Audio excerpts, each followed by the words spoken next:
Isang mapagpalang araw sa inyo mga ka-faith friends. Ako po si Don Di Bahia, ang inyong gospel sharer for today. For today's gospel is about St. Luke's chapter 12 verse 49 to 53. At sinasabi po dito ay patungkol sa pagkakaiba o pagkakawatak-watak ng mga taong naniniwala kay Kristo at dun sa mga taong hindi naniniwala kay Kristo.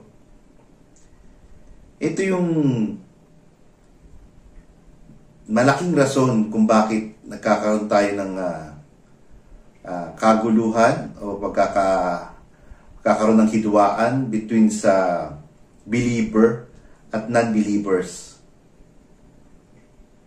Ang solusyon po dito is kilalanin natin si Kristo ng mas malalim upang magkaroon tayo ng isang matibay na pananampalataya sa Kanya. At nang sa ganun ay maiwasan natin ng pagkakawatak-watak at maging iisa sa pananampalataya kay Kristo. At para maging updated ka sa mga latest inspirational video, make sure to click the subscribe button and hit the notification bell. Maaari mo rin i-download ang Facebook app sa inyong cellphone.